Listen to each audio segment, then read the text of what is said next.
Buenas tardes. Necesitamos que nos ayuden, por favor, a traer la gente que está en la parte de atrás.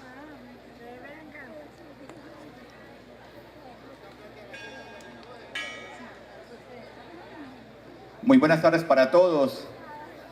Buenas tardes.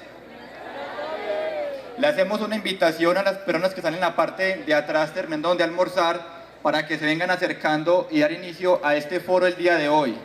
Damos un saludo a los municipios que nos acompañan, a los compañeros de Salgar, Valparaíso, Jericó, Caramanta, Santa Bárbara y demás vecinos, si de pronto se me olvida cualquier otra persona. Concordia por acá, saludos para ustedes. Fredonia, saludos para ustedes. Y Támesis, obviamente, muy grato tenerlos por acá en el foro académico que instalamos el día de hoy en defensa del territorio. Recordarles la invitación a las personas que están en la parte de atrás para que se vayan acercando y poder iniciar este foro tan importante el día de hoy en defensa de nuestra tierra y de nuestra agua.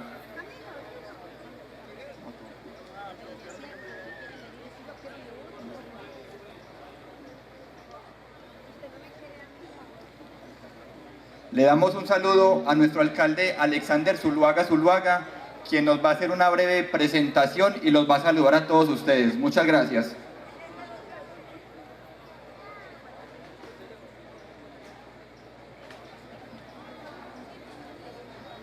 Bueno, muy buenas tardes para todos los que nos acompañan en la tarde de hoy en el corregimiento de Palermo, en nuestro municipio de Támesis. Saludo muy especial a la mesa principal que nos acompañan, a los organizadores, a la mesa técnica del Cauca Medio Antioqueño y a todas las personas que también vienen a acompañarnos de muchos de los municipios del suroeste, especialmente de nuestra nueva provincia Cartama. Así que permítame dar un saludo muy especial y es un saludo a los provincianos, a los nuevos provincianos del Cartama, que sin duda estamos también innovando en un nuevo modelo de desarrollo territorial para pensar que podamos tener elementos de juicio suficientes para poder planear el desarrollo pertinente a nuestro territorio. Hoy, en calidad de alcalde de Támesis y también como presidente de la provincia Cartama, quiero decirles que me parece supremamente emocionante y me parece que es muy importante y valioso que la sociedad civil se esté manifestando y que se manifieste con argumentos, con formación, en la construcción de un diálogo para que eso nos permita identificar cómo planeamos y cómo soñamos nuestro territorio.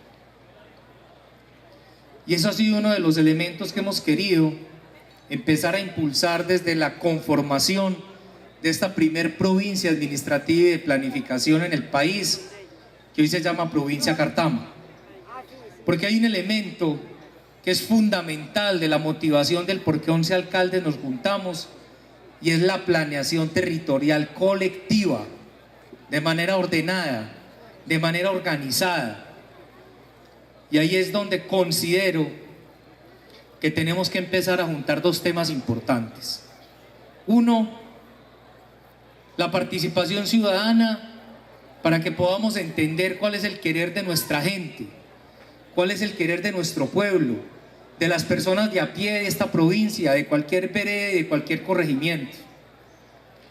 Pero también entender la responsabilidad que tenemos los que ostentamos hoy bajo la democracia representativa, las dignidades que tenemos como concejales o como alcaldes municipales, o que también hoy ostentamos una dignidad dentro de la provincia Cartama, para que empezamos a darle vida a algo que se planteó desde la Constitución del 91, pero que probablemente se quedó en la mitad del camino, y es la autonomía territorial. No es posible poner un dedo en el departamento de Antioquia que no pertenezca a un municipio. Y no es posible poner un dedo en el territorio de la República de Colombia que no pertenezca a un municipio. Y ahí es donde tenemos que empezar a entender esa autonomía territorial, cuál es la vida que le vamos a dar, entendiendo las potencialidades y las restricciones de nuestros territorios. Y por eso hay un elemento de planeación territorial y municipal supremamente valioso, que para los municipios de menos de 100.000 habitantes se llama el esquema de ordenamiento territorial, y para los municipios de más de 100.000 habitantes son los planes de ordenamiento territorial. Allí es donde se definen los usos del suelo. Allí es donde nosotros hoy tenemos que empezar a pensar que esto no simplemente es una herramienta de planeación desde lo territorial, sino cómo construimos el desarrollo de las comunidades y las regiones, donde está lo material que es el territorio, pero donde están los ciudadanos y los individuos.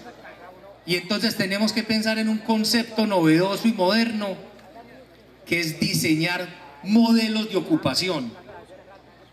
Cuando hablo de modelos de ocupación, es nosotros, los seres humanos, las personas, cómo interactuamos de manera inteligente con el territorio y con el uso del suelo. Y hago esta introducción porque yo simplemente, con todo respeto, quiero dejar hoy sobre la mesa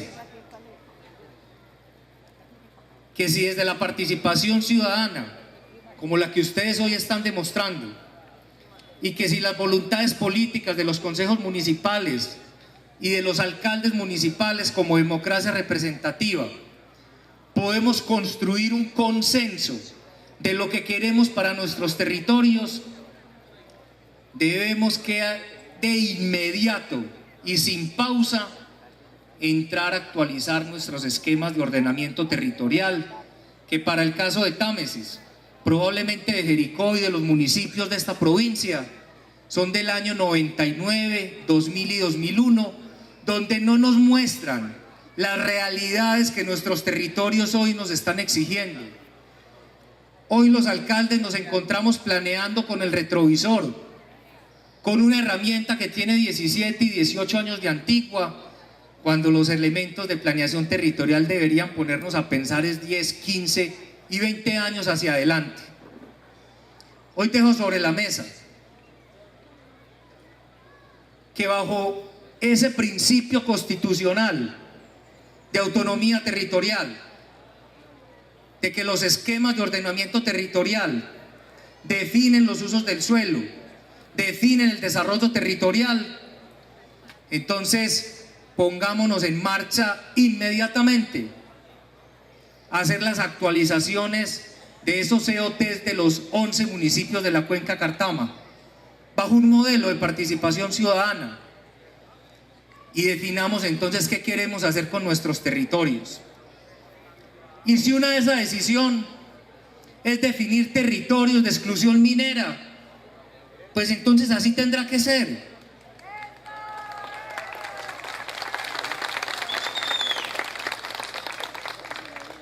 Los esquemas de ordenamiento territorial son aprobados por los consejos por medio de acuerdos municipales y se vuelven políticas públicas.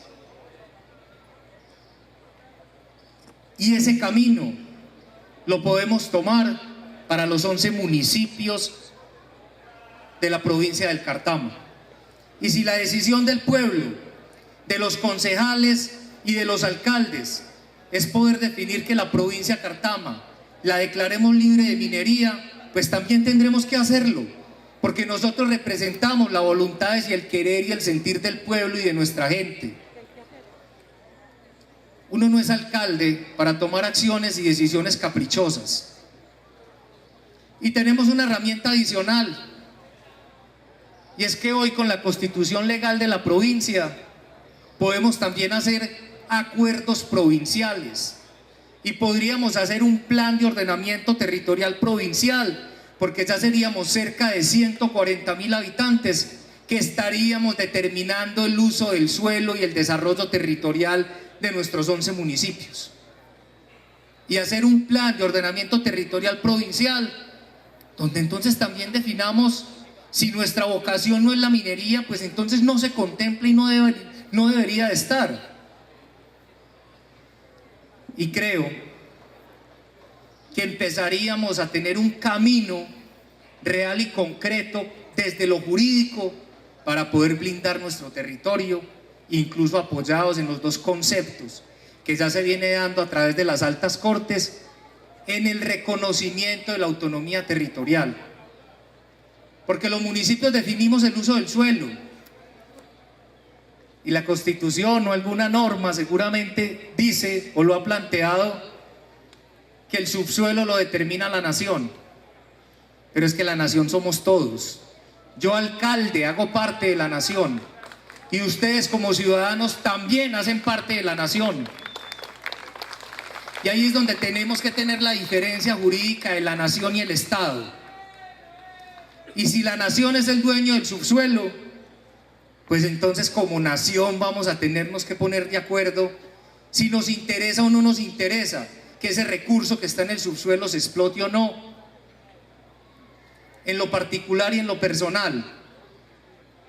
Soy convencido, y lo he dicho abiertamente, que creo que la vocación de estos territorios no son la minería, son otras cosas.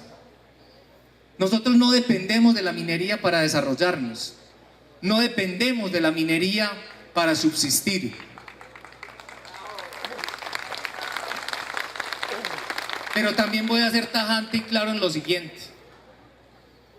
A mí alguna vez me hicieron una raya en un tablero blanco y me dijeron que tenía que resolver cómo hacer esa raya más pequeña sin tenerle que borrar nada. Y en la primera instancia no supe qué hacer. Y alguien vino y me resolvió el problema, y es que me hizo una raya más grande al lado.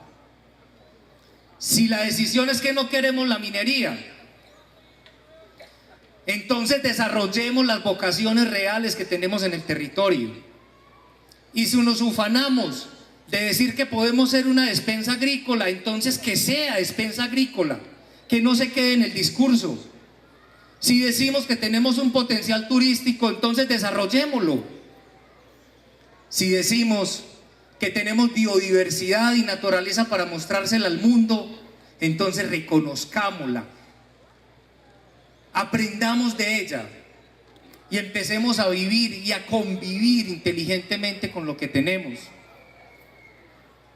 Y me parece que ese es el gran reto que ustedes tienen como ciudadanía, pero el gran reto que tenemos nosotros como mandatarios locales, para que nos articulemos y demostremos que tenemos cosas más grandes por hacer que la minería, pero hagámoslo, porque esto no se puede quedar solo en poesía, porque es que no podemos construir un discurso diciendo que la minería es mala per se, o estar diciendo no a la minería.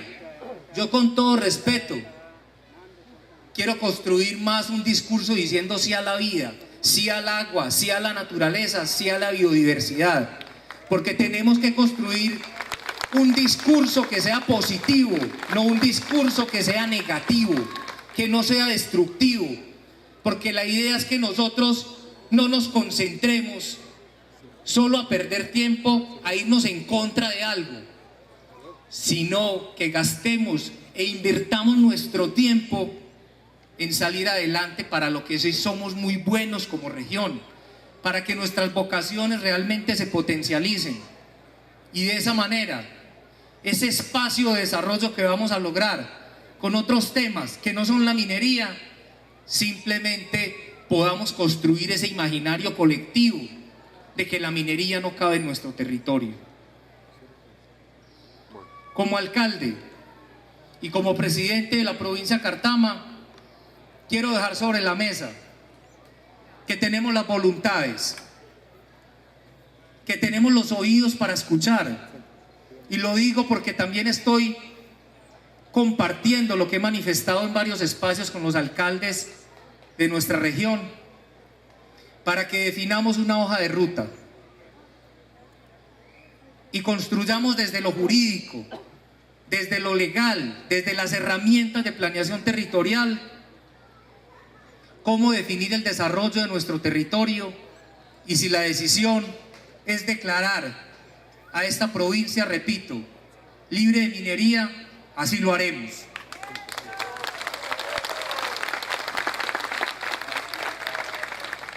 Para terminar les voy a contar algo que es muy importante. El próximo viernes 5 de mayo salimos una delegación de alcaldes de la provincia de Cartama a Europa. Vamos a firmar un convenio de cooperación internacional con el Instituto Ítalo-Latinoamericano, que es un brazo de la Cancillería italiana, es gobierno italiano. Vamos a ir a varios eventos y una de las grandes propuestas que ya tenemos y hemos desarrollado un gran documento es que los alcaldes de la provincia de Cartama firmemos el pacto de cambio climático. Y no simplemente lo vamos a dejar en un papel.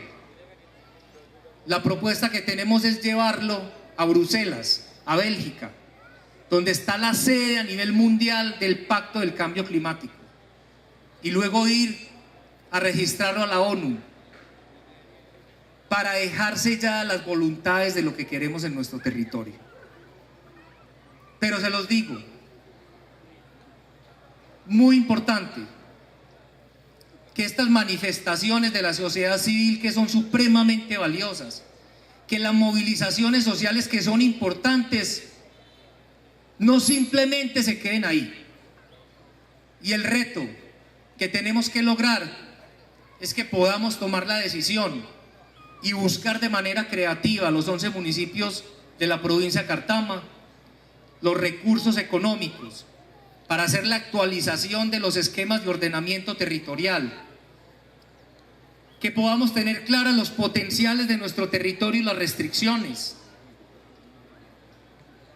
para que de ese modo quede sellado bajo una política pública y desde lo técnico para cuál es el desarrollo que vamos a tener territorial en los municipios y en la provincia de manera colectiva. Y simplemente les dejo esto para que tengamos cuidado. Esto es un tema de tiempos. Hacer la actualización de los esquemas de ordenamiento territorial en unos buenos términos y trabajando de la mano con Corantioquia, mínimo nos estaríamos demorando un año, en muy buenos términos, para poder decir que tenemos un EOT actualizado, con participación ciudadana, con todas las variables ambientales y se vuelva política pública a través de un acuerdo municipal del Consejo. Si antes de ese tiempo, o porque no tomemos todos una decisión rápida de iniciar con la actualización de los esquemas de ordenamiento territorial, y llámese como se llame, cualquier empresa minera logra obtener una licencia de explotación, corremos el riesgo que se queden con derechos adquiridos. Y por eso es que a los buenos deseos y a las buenas intenciones hay que ponerle buenas acciones.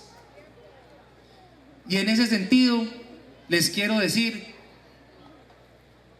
que ahí es donde tenemos que sentarnos a trabajar todos de manera mancomunada. Hoy el verdugo nuestro es el tiempo.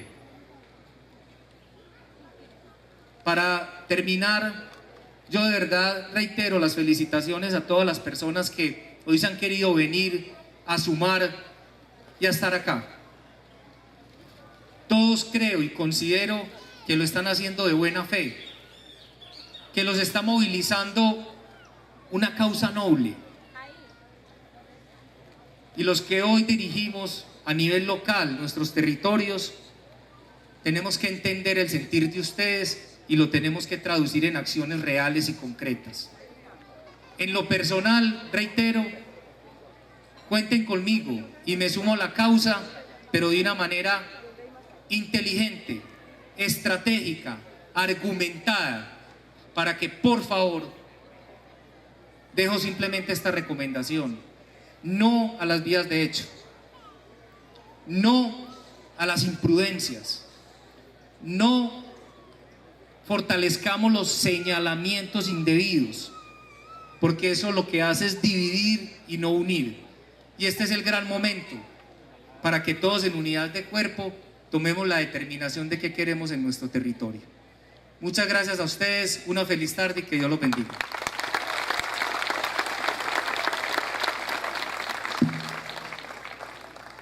Buenas tardes. Ahora sí vamos a dar inicio al foro académico al que vinimos. Vamos a empezar, vamos a seguir un orden del día. Primero va a ir el doctor Jorge Eduardo Koch Londoño, exministro de Minas y Energía, exmiembro del directorio ejecutivo del Banco Mundial, presidente de Carbocol, presidente de Asomineros, miembro de la Junta Directiva del Consorcio Minero Unido S.A., fundador y presidente de Ecoflora y emprendedor de proyectos sostenibles en diversos campos. Los dejo con el doctor Koch.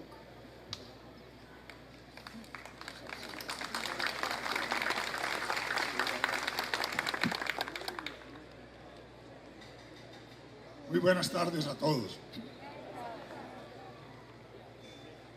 Comienzo por dar mis felicitaciones a toda esta concurrencia que viene de pronto a aguantar sol, como efectivamente está calentando, por trabajar en pro de la defensa del territorio y del agua. Eso es bien importante y bien valioso. Y felicito al comité organizador de este foro por hacer esa convocatoria, ponerse en esa organización y ponernos a todos a estudiar. A mí me tocó estudiar bastante para venir y les pido que excusen las equivocaciones que eventualmente tenga, pero vengo a contribuir con muchísimo gusto en esta causa. Yo quiero comenzar por decirles que no soy enemigo tajante de cualquier actividad minera. La minería es muy importante. Sin la minería el mundo no podría existir. Es que las sillas donde están sentados, los bloques de concreto, los ladrillos, todo requirió minería en un comienzo. Los cubiertos con los que comemos, todo en el mundo requirió de la minería. Pero no necesariamente toda minería cumple con, digamos, con ese planteamiento de necesidad. ¿Está bien esto? Okay.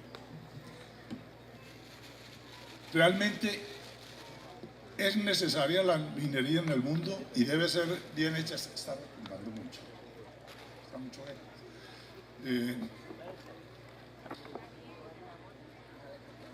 pero especialmente hay una minería que si la miramos con objetividad, con racionalidad, llegamos al convencimiento de que no tiene mucha razón de ser. Es la minería del oro. El oro existe en abundancia, especialmente ya almacenado en las reservas de los bancos centrales de todos los países del mundo. Todos, sin excepción, tienen grandes reservas de oro. Y también hay grandes reservas como medida de protección de patrimonios y como atesoramiento de parte de la gente que tiene dinero para ello. Entonces, no vale la pena incurrir en los costos, en los daños que se causan con la minería de oro para algo que no es estrictamente necesario para la humanidad. Yo con esa sí no estoy de acuerdo. Pasemos entonces a otro punto. Para Colombia, ¿qué tan importante es la minería de oro? Hablemos de lo siguiente. Entre la minería de carbón, de oro, que ha sido grandísima en los últimos años, la producción de oro en el país, especialmente ilegal, pero minería de oro de todas maneras. Y el petróleo, entre esos productos llenamos en años anteriores, no en los 2, 3 o 3 últimos años, llenamos de divisas, de oro, perdón, de dólares a Colombia. El peso se revaluó en esas épocas y se nos hizo dificilísimo exportar otros productos, los productos de la industria y de la agricultura particularmente. Venir los turistas de otros países resultaba costosísimo. En fin, es una situación precaria, dañina, peligrosa. Volver a esa situación sería horroroso. Por eso No nos dejemos deslumbrar con las grandes cifras, los grandes volúmenes de oro que producirían esta mina de la que se está hablando acá, o la Colosa, o esos grandes proyectos. No nos dejemos deslumbrar por eso, porque más bien nos causan daño, más daño que beneficio. ¿Dónde se puede hacer minería? Que es un punto muy importante. Aquí nos dicen los técnicos, y lo pongo entre comillas, que con la técnica moderna que ya se ha desarrollado en muchos otros países, es posible hacer minería absolutamente limpia, amigable con el medio ambiente, sana, y trata de impulsarse por ese lado. Pues eso es absolutamente falso. El hecho de que sea minería grande no significa que sea responsable, punto uno. Y punto dos, el más importante, no es lo mismo hacer minería en dos yacimientos que fueran, en un yacimiento que fuera exactamente igual en su topografía, su contenido, por iguales hacer. Uno en tierras de desierto, por allá en picos elevados, en montañas arenosas, donde no hay agua, donde nunca se podrá cultivar nada. Que hacer minería no es lo mismo que hacerla en un sitio que fuera exactamente igual, pero en suelos bonitos, cultivables, como son los del suroeste antioqueño. No es lo mismo, de ninguna manera.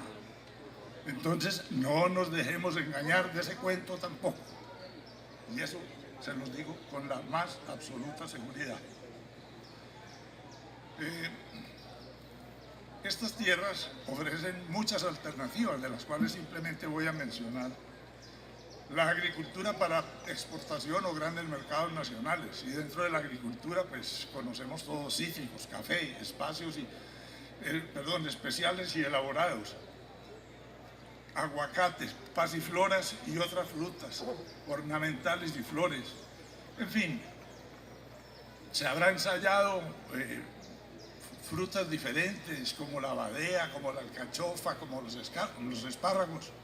El Perú, por ejemplo, que tiene climas fríos, pues, tiene estaciones prácticamente, tiene una riqueza inmensa en sus cultivos de alcachofa y de espárrago, gran exportador, abastecedor del medio mundo.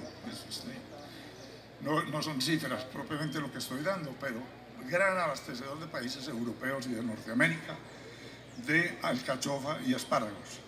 Nosotros, si eso se da aquí, no lo sé, pero por eso pregunto, ¿se habrá ensayado? Sería interesantísimo estudiar esos campos. Pero bueno, de esas tierras. Y entonces, ¿qué? Más duro, bueno, perdón.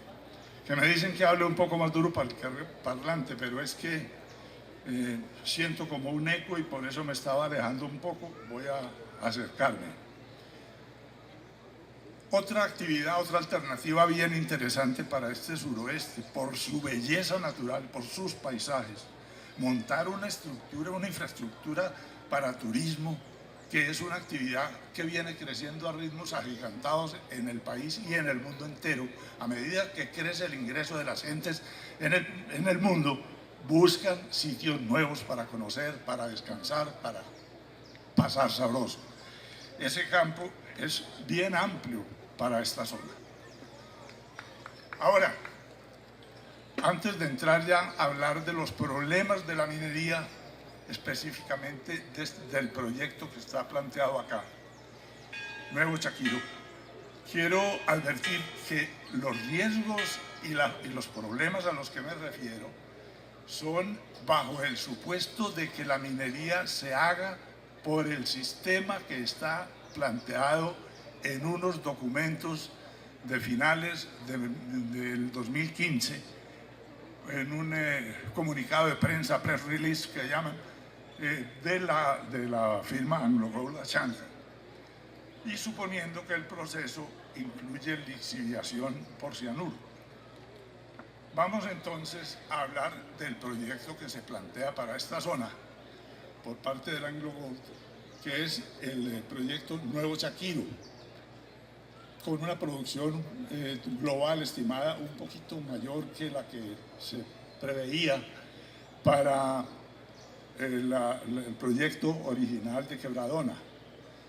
No me voy a poner a dar las cifras por recortar el tiempo, pero son cifras muy grandes, muy y muy atractivas desde el punto de vista el valor que tienen. No se puede negar eso. Pero hay que pesarlo con las otras alternativas y con los daños que esa minería hace, y es a lo que en lo que nos vamos a concentrar en lo que resta de esta presentación. Los que estén logrando ver esto en la pantalla se darán cuenta de que el cobre es el mineral que más abunda dentro de los 4 que programan explotar, y que por tanto esto se podría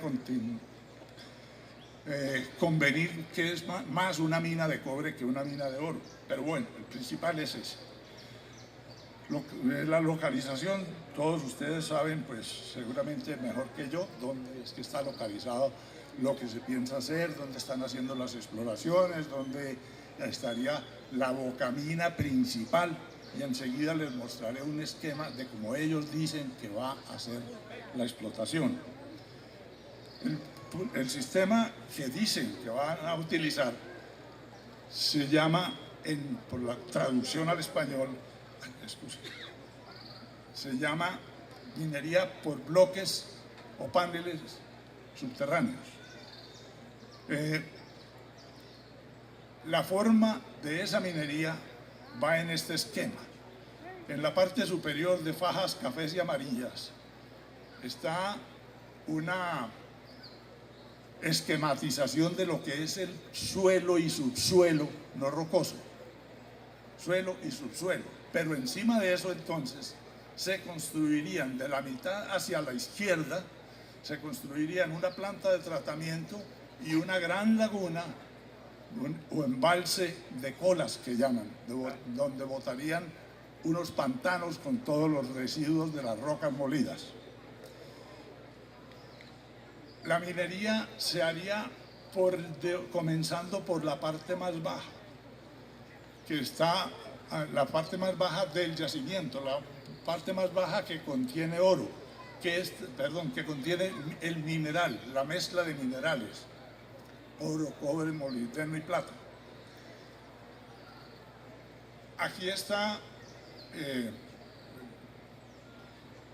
mostrado como un bloque con unos pedazos grandes. Eso que está debajo de la flecha, una flecha inclinada dirigida hacia arriba. Eso es como un bloque de mineral de la mezcla. Y a él llegan desde superficie unos túneles por donde van aguas negras y aguas limpias, y pues unas a un lado y otras hacia el otro, y por donde va el movimiento del material que es sacado por debajo, comienza a escarbar por el primer piso y a tumbar, y se va desmoronando, cayendo el material, que es subdividido y transportado hacia la planta de tratamiento, que es la que está verde en la superficie. Ahora, uno de los graves daños ambientales que esto produce es que con la caída de este material que van explotando, se va perdiendo la fortaleza de ese subsuelo, y ya cuando se le acabe la resistencia se produce un derrumbamiento, un hundimiento, y por todas partes se menciona, un hundimiento provocado por la minería. Y ese hundimiento, pues aquí da la impresión de ser como una bateíta, pero no es tal bateíta, se forma una perfecta cañada grandísima, sería de 1000 metros de ancho y sería de gran profundidad, destruyendo totalmente el suelo, que de por sí ya desde un comienzo, con la actividad minera, tendría las aguas filtradas y sería muy seco, serían terrenos perdidos muy posiblemente perdidos para la agricultura. Entonces, resumiendo, el sistema que está propuesto, eso tiene variantes, lo pueden hacer de maneras diferentes, en fin, pero lo que está propuesto por Anglo-Gola Ashanti en ese documento es lo que está aquí dibujado, graficado, y tiene los dos graves inconvenientes de la represa de Colas, la que está junto a la derecha de la planta y a la izquierda de la planta de tratamiento y a la izquierda del hundimiento del terreno, que es el otro gran perjuicio que causa la minería por este sistema. Esta es distinta, pero se parece en lo de la represa de Colas. Es distinta de la minería a cielo abierto, que esa es todavía más horrible. Es pelar toda la capa vegetal, amontonarla, botarla o guardarla por 30 o 50 años para volverla a poner en el sitio. Pero de todas maneras, coger esas rocas y volarlas y hacer la trituración y todo el proceso con la represa de Colas, etcétera, etcétera. Pasemos a otro punto que ya es la serie de comentarios sobre afectaciones de la minería por cualquiera de los dos sistemas, la de socavón o la de cielo abierto. Aquí tengo unos textos un poquito largos porque traté de ser muy descriptivo, pero quiero simplemente enumerarlos. Quien quiera, pues yo puedo hacer llegar ese texto si quieren verlo, pues no creo que valga muchísimo la pena. Pasemos. Lo primero es la afectación al entorno general. Transforma y daña absolutamente todo lo que hemos visto con los hundimientos, con el resecamiento de las tierras, con la pérdida de muchas quebradas, en fin. La sola existencia de la represa de Colas es un daño gravísimo. Es una represa grandísima la que se hace de puros lodos y tóxicos, muchos de ellos. La otra sería la afectación a la superficie propiamente, devastada severamente, cambiando su forma, su topografía, morfología, etc. En fin, llenándose de materiales estériles, haciendo arrumes de rocas no utilizadas, en fin. Se afectarían los suelos, ya no como superficie, como tal, ese daño que mencionaba, sino como suelo productivo agrícolamente, ya no lo será más. Especialmente el del hundimiento sí que he mencionado en el esquema ese suelo sí que se acaba. En fin, pasemos a otro. La afectación de las aguas superficiales por múltiples motivos. La afectación y la contaminación en muchos sentidos. La afectación de las aguas subterráneas o freáticas que se infiltrarán con aceites, con lavados de rocas impuras, en fin. Los daños que se producen a las aguas entonces superficiales y subterráneas son grandísimos. El aire queda contaminado por múltiples fuentes, por humos de maquinaria, por procesos químicos que sueltan vapores tóxicos, por muchas razones. Voy a pasar rápido porque el tiempo se nos ha recortado bastante. Hay impactos como esos y como otros muy graves para la flora y la fauna, especialmente la acuática, que no requieren descripción especial, pero que basta meditar en ellos para saber que hay mucho peligro con el desarrollo de estos proyectos. Los impactos sobre la población como tal, con la llegada de gente de otras partes a estar en los cargos principales de las operaciones, a causar problemas sociales, demandando atención del Estado, de los servicios del municipio, en fin, son muchos los daños que surgen con un proyecto de estos. Ahora, Si el proyecto ha de tener la extracción del oro, se va porque sí o porque no por un subproceso, una parte de ese procesamiento que se llama la lixiviación con cianuro. Y ahí tengo otra contradicción con entidades de mucha importancia, por lo menos, porque efectivamente la lixiviación es el sistema más económico y más utilizado en el mundo para explotación de minas de oro. Se obtienen compuestos cianurados que son solubles en agua y de ahí separar el oro ya resulta muchísimo más fácil. Pero decía que hay algunas entidades defienden ese sistema y dicen que no hay ningún riesgo. La Cámara Colombiana de Minería dice que el nivel de riesgo del cianuro, de la lixiviación con cianuro es 0. Así lo dicen, 0. Pues bien, yo tengo otra información sumamente confiable, como un documento que cualquiera puede bajar de Google. Es un documento realizado por Greenpeace, que titula Todo lo que brilla, perdón, no todo lo que brilla es oro. Ahí se citan casos de accidentes de las últimas décadas, muy recientes, en minas de oro relacionadas con el cianuro. Aquí les menciono en Colorado, en Montana, en Nevada, en Dakota, en Kirguistán, en Guyana y otros en muchas partes. En Centroamérica ha habido cantidades de problemas de esos, en Guatemala, en Honduras, en El Salvador, donde hay minas de oro, ponen lo del cianuro y los problemas vienen.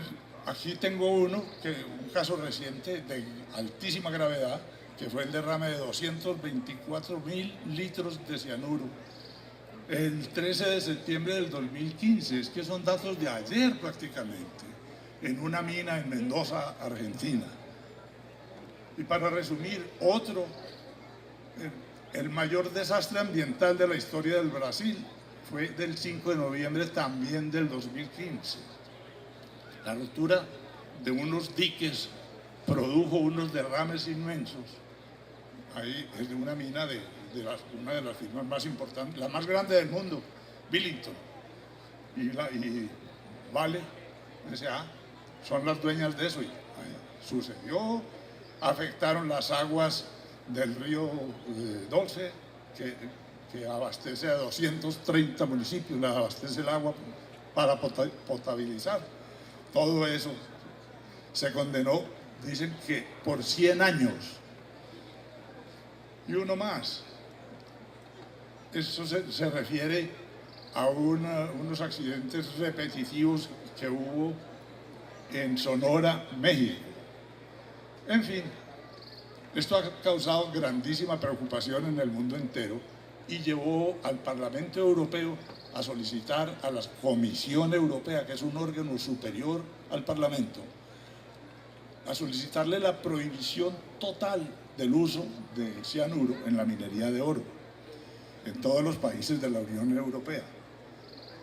La votación que obtuvieron fue de 488 votos a favor de la prohibición, 57 abstenciones y 48 en contra solamente. O sea, una demoledora mayoría en favor de que se prohibiera el uso del cianuro. Pero por razones de intereses, de presiones, de gestiones, de lobbying, no salió aprobado no se aprobó la prohibición. Entre las motivaciones que tuvieron en el Parlamento para iniciar ese proceso, se tuvo muy en cuenta la gran toxicidad de la minería de oro, la elevada accidentalidad, porque se conocen más de 30, decían en el documento, más de 30 accidentes graves con cianuro en diversas partes del mundo. La contaminación de las aguas con impacto transfronterizo, y citan el caso del accidente de Baia Mare en Rumania en el año 2000, que fue la mayor catástrofe ambiental de toda Europa desde Chernobyl, la catástrofe nuclear de Chernobyl, y esta tuvo severas consecuencias hasta en la vecina Hungría. En fin, con esto les he mostrado que el asunto no es tan fácil como dicen algunos, que el asunto es seguro, que no hay problema. No. Montar una minería de este tamaño, de esta clase, implica inmensos riesgos que hay que sopesar, como venía diciendo, y hay que escoger entre qué queremos para estas bellas tierras. Pienso que con buen juicio, con mucho análisis, se debe tomar la decisión más acertada entre la comunidad, el gobierno en sus distintos niveles. Muchísimas gracias.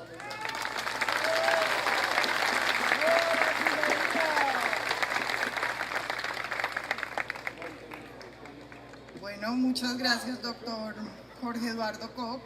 Seguimos ahora con Julio Fierro Morales, geólogo con maestría en geotecnia, consultor ambiental de la Corporación Terrae, profesor de la Universidad Nacional de Colombia en la Facultad de Ingeniería, investigador geoambiental con énfasis en estudio de subsuelo desde perspectivas de conservación y de riesgos naturales, asesor en la Contraloría General de la República y el Ministerio de Medio Ambiente, escritor, columnista y conferencista sobre los riesgos ambientales del extractivismo.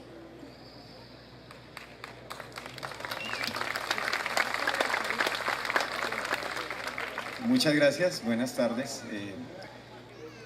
Muchas gracias por su presencia acá, por estarse asoleando en este día bonito, viendo las montañas preciosas que nos rodean, que son justamente parte de lo que está en riesgo con esta apuesta extractivista.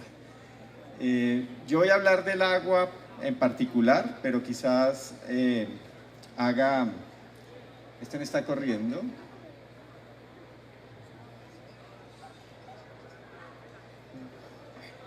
Pero bueno, mientras se solucionan las cosas de la tecnología a veces falla, ¿no?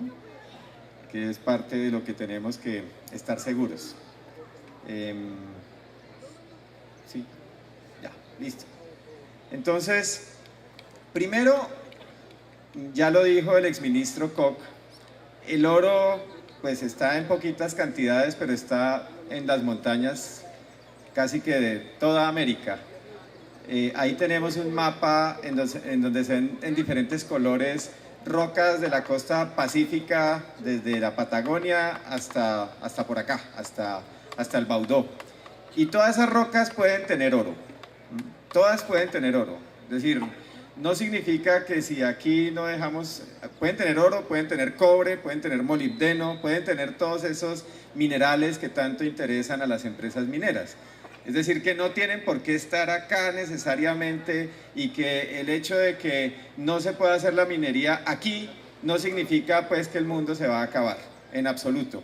Y yo también concuerdo con el exministro Koch en que no estamos diciendo que no haya ningún tipo de minería. La minería de materiales de construcción, por ejemplo, es una minería que es necesaria, que tampoco se puede hacer en cualquier lugar, que tampoco se puede hacer contaminando agua. No se puede hacer aguas arriba de la bocatoma del acueducto veredal o de la bocatoma del acueducto municipal. Tenemos que saber dónde se puede hacer la minería, pero esa minería. Ahora, la minería del oro, se exporta en un 100% el oro, el carbón se exporta de un 92 a un 95%, el cobre se exporta, lo poco que estamos en este momento extrayendo, que sale de por acá relativamente cerca, que es Carmen de Atrato, todo se exporta. Entonces, si todo se exporta, de otro lado también lo podrán sacar, y no significa ello que el mundo se vaya a acabar o que no se puedan hacer más hilos de cobre para conducir la electricidad. Aquí lo que se está hablando es de un negocio para pocos, para bien poquitos, y unos problemas, unos riesgos que tienen que asumir muchas personas. Entonces, ese mapa que estamos viendo ahí nos dice muchas cosas. Nos dice primero que el oro y el cobre y el molibdeno y la plata están repartidos en toda la cordillera andina, no solamente acá. También nos dice, y esa es una palabra clave, y a uno le toca comenzar a aprender una cantidad de palabras técnicas en estos procesos de resistencia, que el tipo de rocas que contienen estos minerales de interés para las empresas mineras se llaman pórfidos. Entonces, bueno, una palabreja rara, pórfido aurífero, pórfido cuprífero, etcétera, etcétera. Y vamos a ver que, como está definido en los documentos de la empresa minera, aquí lo que tenemos son pórfidos. Y los pórfidos tienen 3 características que son muy importantes. Primero, que forman volúmenes muy grandes, es decir, que están en montañas, en unos depósitos de gran tamaño. Esa es una característica de los pórfidos. La otra característica es que tienen altos contenidos de sulfuros. ¿Y qué son los sulfuros? Son unos minerales que están acompañando el oro, que están acompañando el cobre. De hecho, uno de los sulfuros, que se llama calcopirita, sería el mineral de interés porque ese mineral contiene cobre. Pero tienen problemas ambientales esos minerales, esos sulfuros, y es que el más común de ellos, la pirita, cuando se expone al aire, dentro de las montañas no hay aire, cuando se sacan esos materiales, entonces comienza a haber unas transformaciones, la oxidación, y esa oxidación que todos hemos visto en las puntillas, en los martillos, en el alambre de púas, esa oxidación le ocurre a los metales, como hemos visto en cualquier alambre oxidado, y la oxidación de la pirita genera acidez, genera aguas ácidas de mina, y eso comienza a ser ya un problema. Cuando hacemos túneles y socavones, metemos el aire a las montañas y también comienza a haber en las paredes de los túneles procesos de acidificación, y vamos a ver que de esos túneles van a tener que sacar el agua subterránea, que para mí es el impacto ambiental principal de la minería de socavón, y vamos a ver que esa agua, hay datos que sale contaminada. Ya los tenemos en Santurbán, por ejemplo. Entonces, los pórfidos, primero, son de gran tamaño. Segundo, tienen sulfuros, y los sulfuros están en porcentaje. Y tercero, la concentración de oro, por ejemplo, es muy baja. Menos de 1% es lo que tenemos en la Colosa, 1% en Marmato. ¿Y qué significa que el oro esté en 1% o menos de 1%? Que por cada tonelada, el oro está en una parte por millón. No, el oro está en una parte por millón, y vamos a ver que el cobre sí está entre 0,4 y 6%. Y vamos a ver qué significa eso. Los sulfuros, en cambio, están en porcentajes. Es decir, que vamos a tener por cada tonelada de roca que se saque, vamos a tener cerca de 10 kilos, 20, 50 kilos de sulfuros. Y vamos a ver las concentraciones de cobre, que son mucho más bajas. Y las de oro sí que son bajitas. Entonces, el hecho de que las montañas estén conformadas por pórfido ya tiene una implicación ambiental directa, y es que para sacar el poquito de oro que hay o el poquito de cobre que hay, tienen que dejar una cantidad de desecho. Entonces, ¿cuál es el negocio?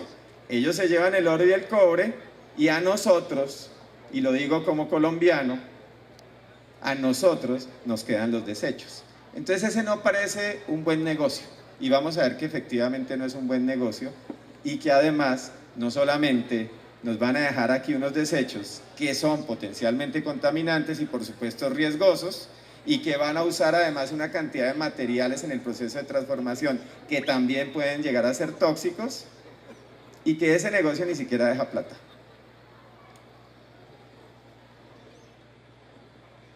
Siguiente. Ahí vemos un perfil de una montaña, y ahí vemos una fórmula química que dice que si la pirita FeS2 se expone al aire, es decir, el oxígeno, o en presencia de agua, H2O, entre otras cosas, forma H2SO4. Y eso no se puede evitar. ¿Qué se hace? Todo el que esté familiarizado con unos suelos un poco ácidos sabe que se puede neutralizar la acidez encalando. Entonces, ¿qué se haría en este caso? Encalar, abrir otra mina, en este caso de caliza, o que una empresa minera que trabaja con caliza les traiga caliza, generando otro impacto ambiental en otro lugar para neutralizar los drenajes ácidos de mina. Pero hay un problemita, y es que la acidificación dura miles de años. Entonces, estos señores han dicho que más o menos pretenden estar por acá 30 años después de que comience su explotación. Y luego de que se vayan, ¿quién va a neutralizar? ¿Quién va a pagar por todas estas necesidades de neutralizar y de mitigar los impactos ambientales. Y yo creo que es una pregunta bien importante. La decisión se toma hoy, pero las consecuencias no son solamente para los que estamos acá, sino que las consecuencias van a tener que asumirlas todos los que vienen de aquí en adelante, y yo creo que esto es una implicación ética que nos tiene que llamar a todos, y es la preocupación por en qué mundo, qué les vamos a dejar a los que vienen después. Siguiente. Bueno, ahí tenemos, voy a pasar, queda la presentación. Ahí lo que demuestra es que si la pirita se expone al aire, entonces genera acidez, el pH. Sigamos. La acidez, el que se generen drenajes ácidos de mina, que es una de las consecuencias de la minería de sulfuros, de pirita, donde haya pirita, minería de cobre, por ejemplo. La acidez ya es de por sí un problema. Si ustedes fueran un bicho que vive, un pez, un insecto que vive en el agua, y el agua se la vuelven 10, 100 o 1000 o 10.000 veces más ácida, por supuesto que sabrían que eso es un impacto ambiental muy fuerte. Pero no es solamente sobre los seres vivos que la acidez causa un problema ambiental. Espero que aquí todos alguna vez hayan puesto una tuerca y un tornillo pegados dentro de Coca-Cola. Y entonces sepan que la Coca-Cola, al ser una solución ácida, va a disolver el metal, el hierro en este caso. Y así como las soluciones ácidas disuelven el hierro, también disuelven cromo, cadmio, plomo, arsénico, etcétera, etcétera. ¿Qué significa que se disuelvan? Que quedan dentro del agua, en ríos, en quebradas, y se va a dispersar la contaminación. Y eso, por supuesto, ya estamos hablando de una disminución de la calidad de agua. ¿Dónde está el video? Para pintar. Allá. Listo. Bueno, aquí unos datos de que las rocas de este sector tienen sulfuros en porcentaje. Entonces, ¿qué es lo que significan esos números?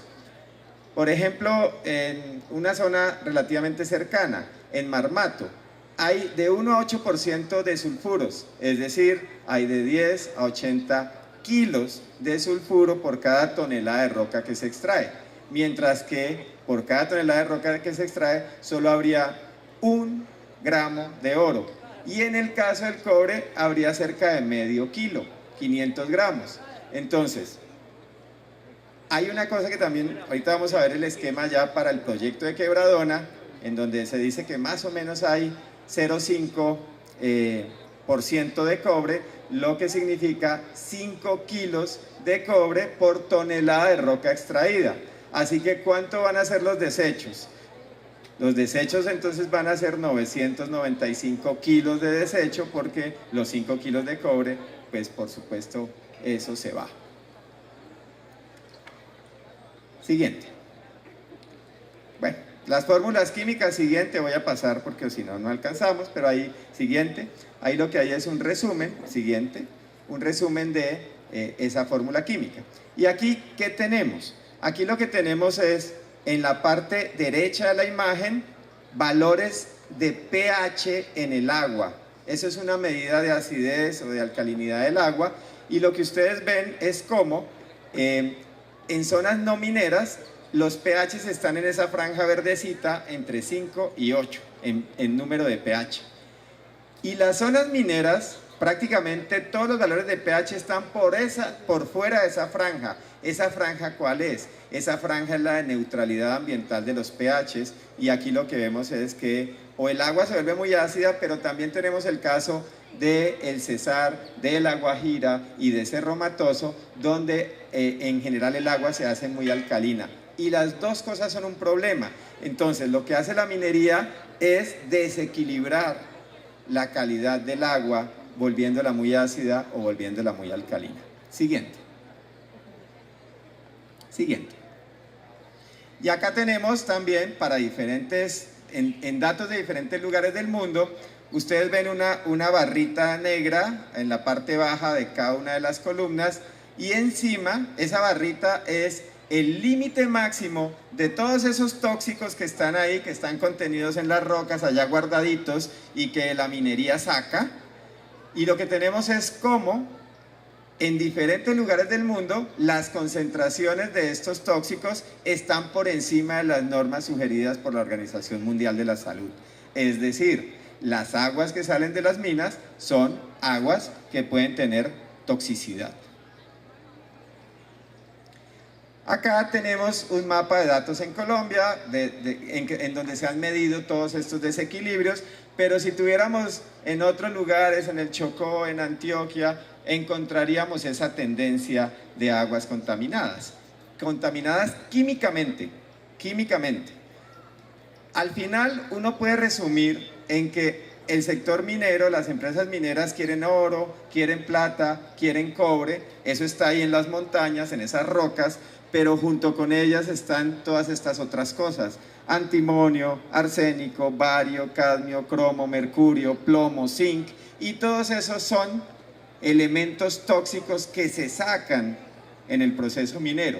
Y como lo mencionaba el exministro, tenemos también cianuro, en este caso no sacado de las montañas, sino agregado por la actividad minera en el caso de oro. En el caso de cobre hay otros requerimientos diferentes. Y acá tenemos unos datos de cómo todo eso que se libera, todo eso que se saca, finalmente puede terminar en la comida diaria. Y son unos datos en África en donde compararon arsénico, que es un tóxico, arsénico en zonas mineras y en zonas no mineras. ¿Y qué fue lo que se encontró? Lo que ustedes pueden leer ahí, que en las zonas mineras el arsénico en las plantas de arroz estaba concentrada de 5 a 6 veces más y que en el grano de arroz al final la concentración de arsénico era 3 veces mayor en zonas mineras que en zonas no mineras. Entonces, hay unos datos ya de contaminación por liberación de estas especies químicas tóxicas al agua. Y hablando de agua, a mí esta poesía me encanta, una poesía que dice que las montañas son una masa de árboles y de agua. Y eso me parece la mejor introducción, y es ver estas montañas que están a nuestro alrededor y saber que esas montañas también están hechas de agua, que esas montañas están compuestas de agua. Y la manera en que el agua está en casi todas estas montañas es en las fracturas que las rocas que las componen tienen. Esas montañas están llenas de fracturas y por esas fracturas corre agua, hay agua. Esa agua es el agua subterránea. ¿Y qué pasa con cualquier túnel? Y aquí no estoy hablando de túneles mineros. Cualquier túnel, sea para hidroeléctricas, para vías, para minería, los túneles jalan el agua subterránea. ¿Por qué? Porque así como el agua superficial, y eso todos lo sabemos, el agua va para abajo, el agua subterránea no se mueve de esa manera. El agua subterránea se mueve de las zonas de mayor presión a las zonas de menor presión. Entonces, ¿qué sucede? Casi toda el agua, buena parte del agua que está contenida en esas montañas está a presión. Y cuando yo meto un tubo, hago un pozo, cuando hago un túnel, la presión de la pared del pozo, de la pared del túnel, es la misma presión que está aquí afuera, es la presión atmosférica. Entonces toda el agua tiende a irse para allá.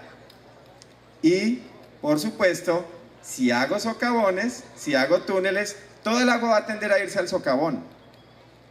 Y eso es un tema a tener en cuenta, ya vamos a ver por qué.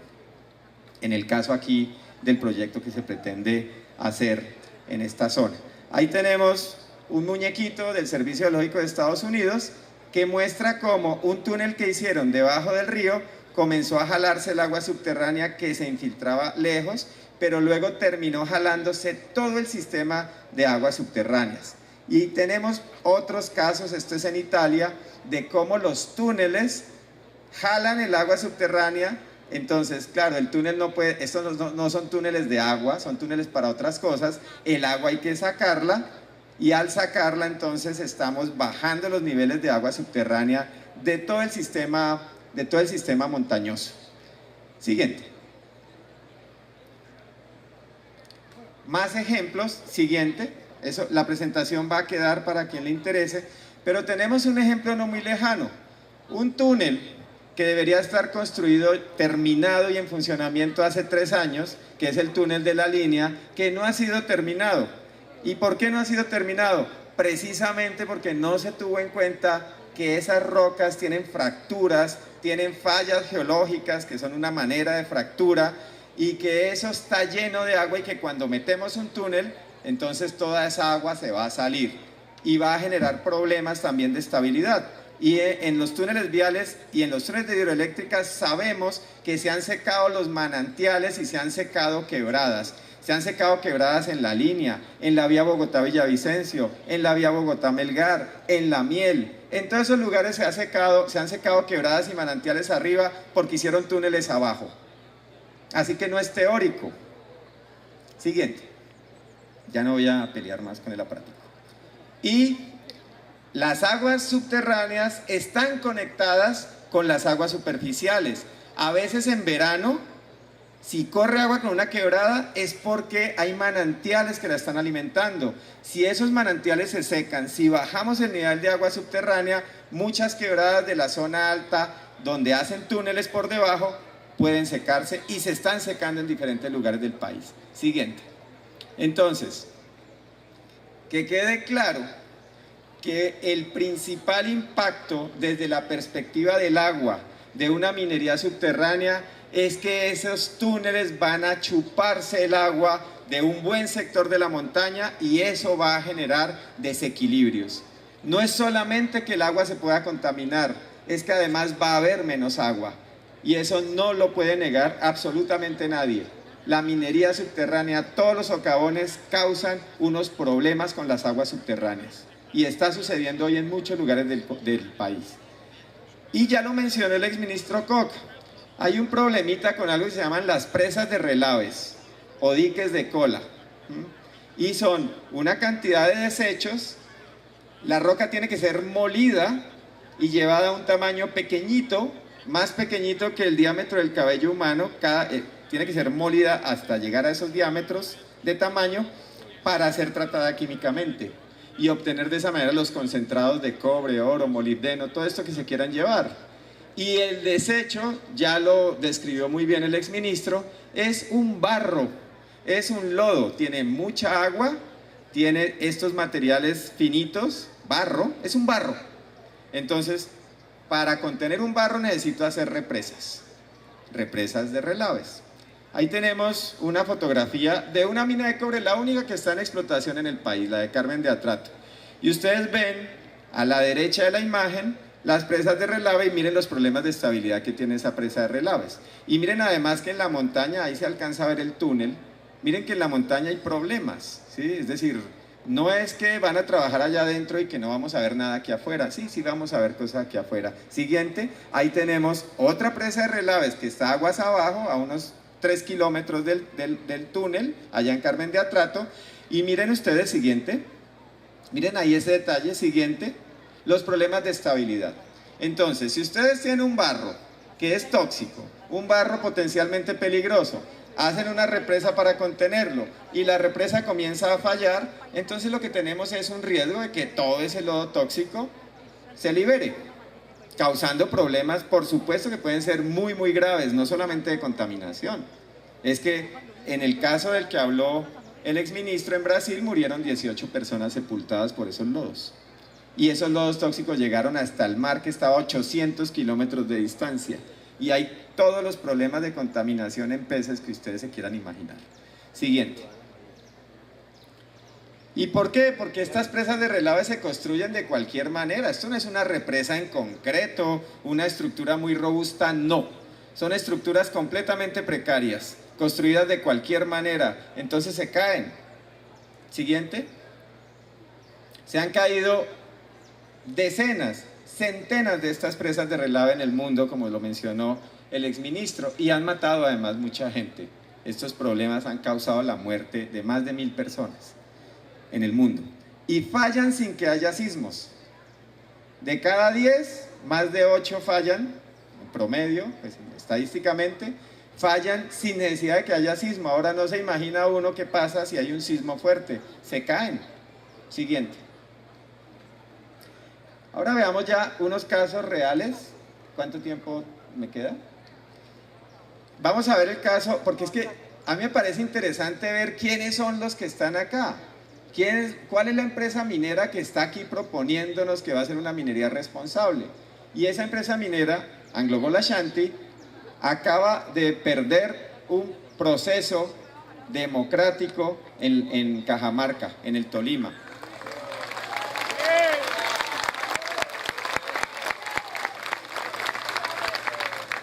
Entonces hablemos muy rápidamente de algunas cosas de La Colosa. Siguiente, de un trabajo que hicimos.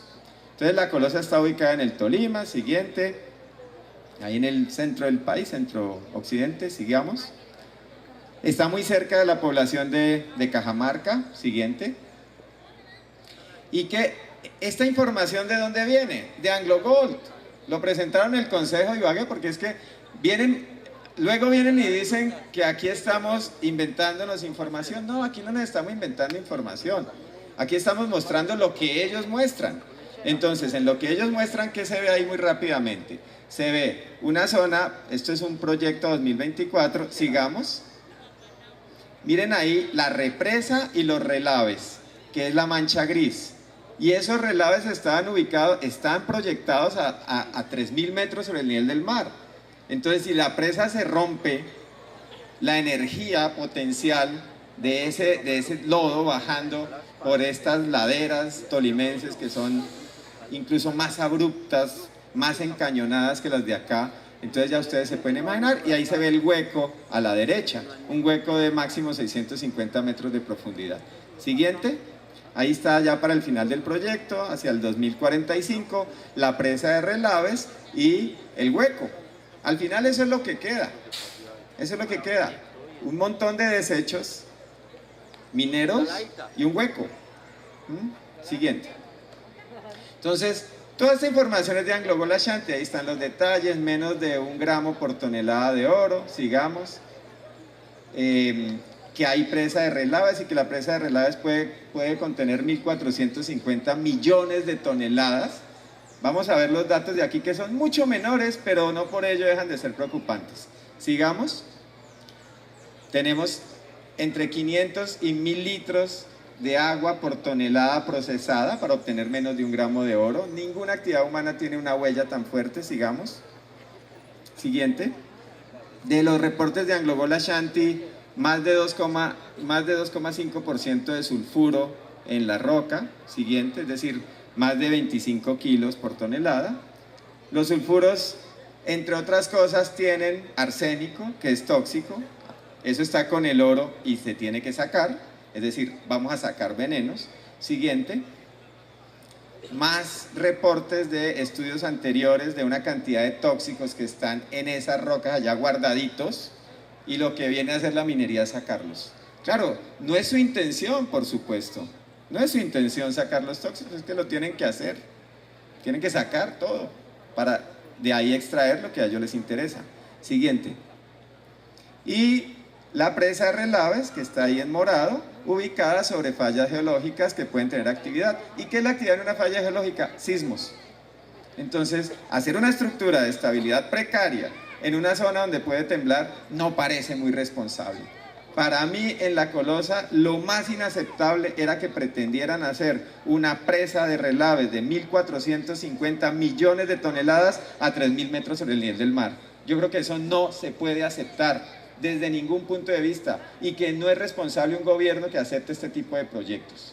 Ni gobierno local, ni gobierno regional, ni gobierno nacional. Siguiente. Porque además es que el alcalde nos dejó la introducción de la gestión de riesgo.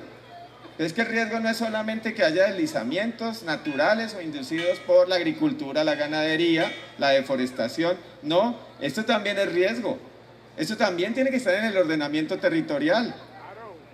Entonces las decisiones no son solamente sin minería o con minería. Si es con minería, tiene que verse si esto arriesga la vida y las propiedades de las personas. Siguiente. Y solamente para demostrar la irresponsabilidad de la empresa AngloGold Ashanti, esto es de un proyecto ya aprobado, el proyecto de Gramalote, que además está aquí en Antioquia. ¿Y qué es lo que tenemos? una medida de la estabilidad de la presa de relaves del proyecto Gramalote, y ahí está tomada la fotografía del estudio que ellos enviaron a la ANLA, en donde hay un numerito clave, y ese numerito clave es 1. ¿Y qué significa 1? Que algo que yo estudio en estabilidad está a punto de caerse. Y esto ni siquiera les dio 1, les dio 0,9 y aceptan que es inestable. ¿Cómo es posible que un proyecto en donde se hace explícito que la presa de relaves es inestable en condición de sismo tenga licencia ambiental? ¿Y cómo es posible que una empresa responsable pase estos estudios? Te vendieron. Siguiente. Así que los antecedentes de esa empresa no son de responsabilidad en términos geoambientales.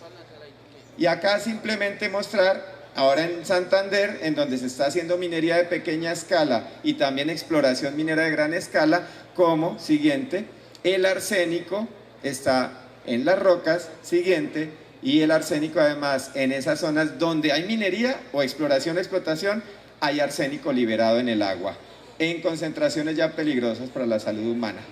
Entonces, esto es con datos. Siguiente, en el caso de que los tengamos.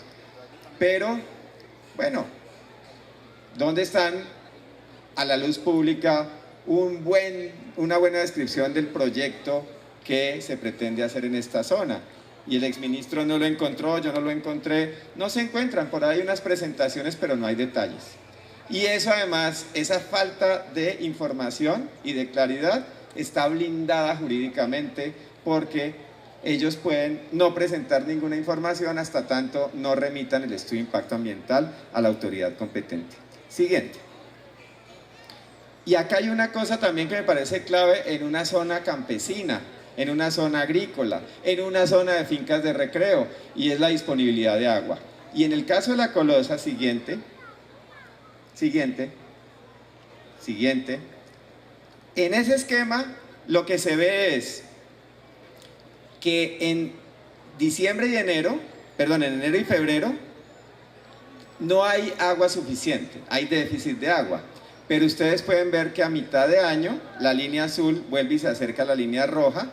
Entonces lo que significa es que ahí hay agua disponible pero poquita. Y luego en noviembre y diciembre la línea azul prácticamente se pega a la línea roja. En escenario de cambio climático, ¿qué va a pasar? Que muy probablemente haga más calor, llueva menos, ese es el modelo general, y entonces ya no solamente es enero, febrero sin agua, sino noviembre, diciembre, enero y febrero. Estos datos habrá que mirarlos para la zona.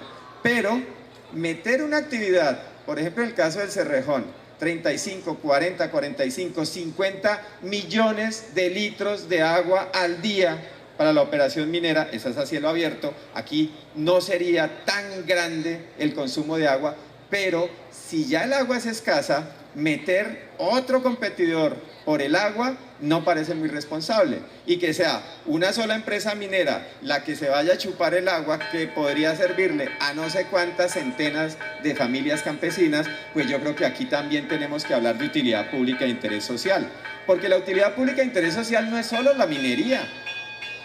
El agua, la conservación ambiental también lo es. Siguiente. Estos son los datos del Cerrejón. Siguiente. 35 millones de litros de agua al día y con un problema adicional. Cuando más gasta agua la mina es en los periodos más secos. Entonces, no hay agua y es cuando ellos más agua gastan, ¿sí? Extrayéndola de diferentes fuentes. Así que eso va a generar una competencia aún mayor. Siguiente. Unos datos. Siguiente. Esto es de un documento gringo. En promedio, los contribuyentes gringos están gastando 1.500 millones de dólares al año pagando los problemas de contaminación de agua superficial de minas abandonadas. Entonces, cuando vengan con sus cuentas de toda la plata que van a dejar, hay que recordar que son más de 1.000 millones de dólares por mina en que se necesita tratamiento para solamente mitigar la contaminación de agua. Estos son minas a cielo abierto, pero hay que tener en cuenta eso. que luego queda un pasivo, y ese pasivo lo tenemos que pagar entre todos, porque luego ellos, por supuesto, luego de que sacan lo que quieren sacar, se van. Siguiente. Entonces ya termino mostrando unos detalles, termino esta parte técnica mostrando unos detalles del proyecto. Siguiente. Entonces, esto es de un documento de 2016 de Anglo-Gol Ashanti. Yo lo único que hago es una traducción. Siguiente. Entonces, primero, pórfido. Pórfido, ¿se acuerdan? Con lo que comencé la charla. Aquí, esto es un pórfido. Siguiente. Dice que ya hay un estudio conceptual desde 2014, que se finalizaron actualizaciones del modelo de recursos minerales en 2015 y 2016. Entonces, la empresa no puede decir que no tenga estudios. La empresa, hoy podríamos invitarla a que nos diga cuánto arsénico, cuánto cadmio, cuánto cromo, cuántos metales pesados hay en esas rocas, y deberían saberlo porque ya se sabe cuánto oro y cuánto cobre hay. Pero no solamente es eso lo que le sirve a la sociedad en su conjunto para saber si ese proyecto es viable o no.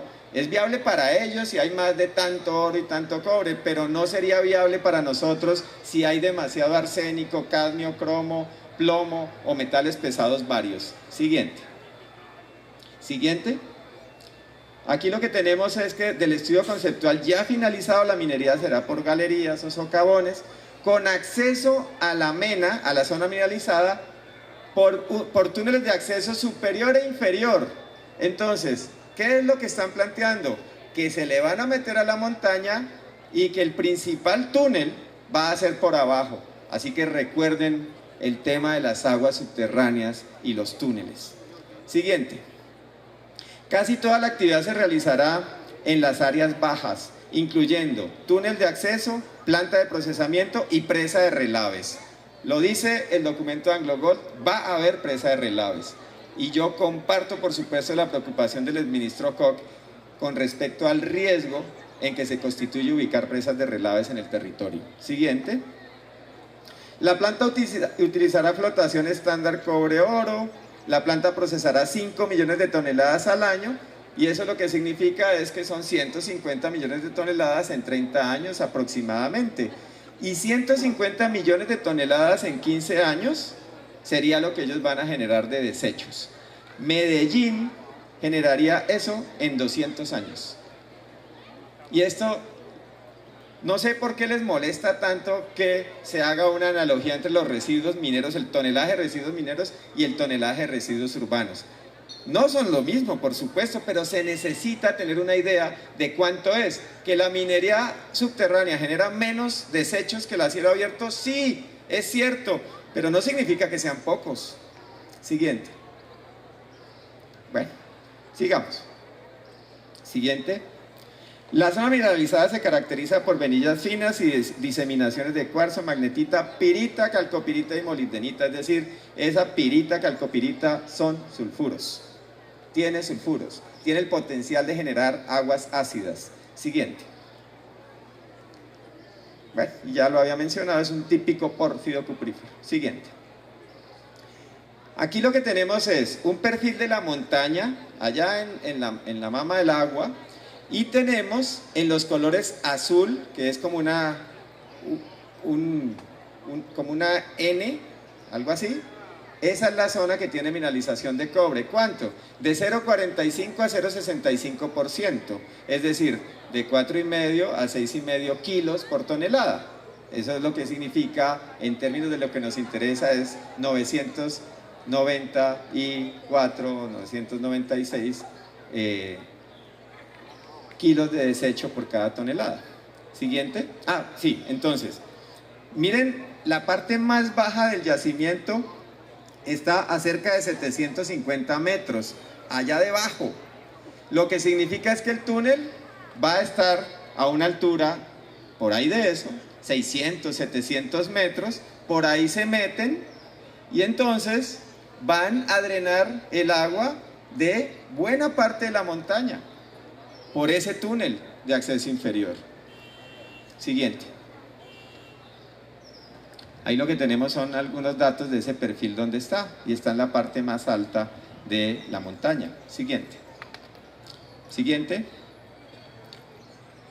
Y yo estoy de acuerdo con que la exploración no causa el mismo impacto ambiental que la explotación, es obvio, pero ellos ya han causado aquí impactos ambientales y sociales, y el hecho de que aquí haya gente que dice que no a la minería y que haya gente que se ha opuesto al acceso, por supuesto eso es válido, que uno diga que a su propiedad no entran, por supuesto, es absolutamente, es una decisión del dueño de cada predio, saber permitir si entra o no un extraño, ¿no? Un extranjero además. Entonces, ya han causado problemas de impacto y hubo algo que muchos de ustedes conocerán, y es que ya se parrandearon un acuífero. Hicieron una perforación, el agua de ese acuífero estaba a presión, entonces cuando entra el tubo, el agua busca menor presión y salió un pozo saltante. Eso es un impacto ambiental. Y no es un impacto ambiental de poca monta como se ha querido minimizar. Es un impacto ambiental, dañaron un acuífero. Y además el agua de allí salió con unas características químicas muy diferentes a las aguas superficiales. Y eso está reportado, ¿no? Eso está reportado. Y además está reportado que huele mucho a azufre. ¿Y qué es lo que significa eso? Otra vez, que esas rocas están llenas de sulfuros, que son minerales de azufre. Siguiente. Entonces, para justificar que no pasa nada, comienzan a usar palabras raras, pero que cuando uno las revisa son bastante imprecisas. Y le dejo aquí un reto a mi amigo, a mi hermano Rodrigo Negrete, y es que dicen que esas aguas del acuífero que ellos se tiraron, las del pozo saltante, no son un vertimiento. ¿Cómo así que no son un vertimiento? Pero como yo no soy abogado, entonces ahorita espero que Rodrigo diga la imprecisión que hay en esos documentos. Siguiente. Documentos de Anglo Gold Ashanti, ¿no? Siguiente. Y acá lo que encontramos es que dicen que los lodos no son tóxicos, pero hacen una prueba, la toxicidad está en 50% y los resultados son 47 más o menos 3, es decir, 50 o 44, ¿sí? Pero 50%. Esos lodos tienen toxicidad. Siguiente. Y bueno, el cuento es que esto deja mucha plata y desafortunadamente no pudo venir nuestro amigo economista, pero muy rápidamente yo voy a mostrar dos cosas de la exposición de él. Siguiente. Siguiente. Esto va a quedar en la presentación para que ustedes vean que a pesar, miren la línea azul, a pesar de que la extracción va para arriba, las regalías van para abajo. Y entonces eso cómo se explica. Siguiente. Entonces esos cuenticos de las regalías, pues ahí les va a quedar todo el detalle de que esos son cuentos chinos. Bueno, en nuestro caso son cuentos surafricanos. Siguiente. Siguiente. Yo solo me quiero concentrar en dos cosas. Siguiente. Pero bueno que ustedes tengan esto. Miren el empleo por sectores. Adivinen ese empleo chiquitico que se ve en el segundo grupo de izquierda a derecha, que es minería. Eso de que genera empleo, pues sí, pero poquitico, eso es marginal. Y daña sectores que sí generan empleo como la agricultura. Siguiente. Siguiente. Sigamos. Estas son cosas que les interesarán mucho a los economistas. Sigamos. Platas por allá raras en minería, que está comprobado con estos estudios. Siguiente. Deuda externa que aumenta a pesar de todas estas bonanzas mineras y de los precios que fueron muy altos. No aprovechamos esa plata. Siguiente. Pues porque no entró mucha tampoco. Y acá, siguiente. En la renta extractiva, ustedes pueden ver que Ecopetrol, siempre mezclan minería y hidrocarburos. Ecopetrol es el gran aportante de recursos para la nación. ¿Por qué? Porque Ecopetrol es una entidad pública cuyos rendimientos vuelven, pues es casi toda pública, vuelven a las arcas del Estado. Siguiente. Las mineras aportaron en términos porcentuales el 24% de la renta extractiva, pero en 2015. En 2014 fue el 5%, en 2013 fue el 6%. Entonces hay un mito de que la economía se desploma si ellos no están. Pero por favor, si esta es una zona agrícola, no significa que si la minería llegó además que no ha llegado propiamente, y si se van entonces todo va a ser una debacle económica. Los datos no muestran eso. Siguiente.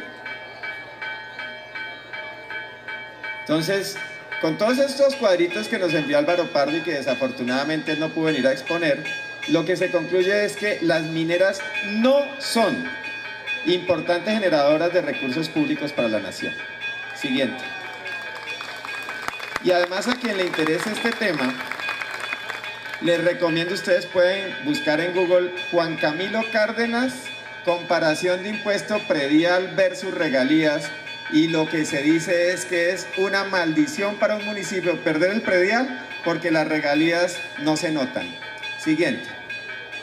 Entonces, miren ustedes cuánto pagó, por ejemplo, Drummond de impuesto de renta en 2014. Cero pesos. Eso pagó esa gran minera en 2014 de renta. Entonces, ¿cuál es el cuento de toda esa plata que entra por los impuestos mineros y las rentas mineras? Pero Álvaro Pardo ojalá pueda venir y mostrarles directamente todas estas cosas. Siguiente.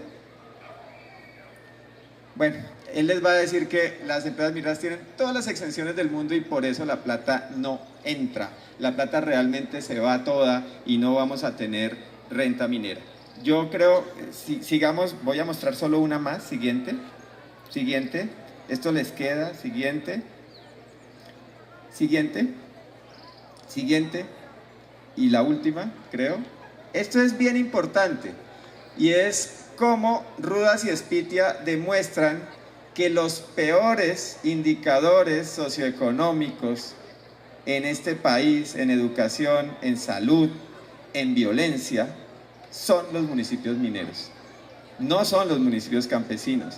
Entonces, no hay una relación entre bienestar, no hay una relación entre una economía sana, no hay una relación entre una sociedad sana y la minería. Y todo eso se tiene que poner en una balanza para tomar unas decisiones pensando no solamente en nosotros, sino en los que vienen. Muchas gracias por su atención y paciencia.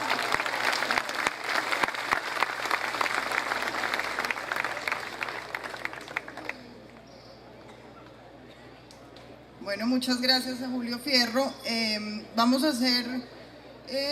Vamos a parar un segundo el foro académico. El padre va a celebrar la Santa Misa, pero después de la misa volvemos a las charlas del abogado Rodrigo Negrete y del biólogo Renzo García.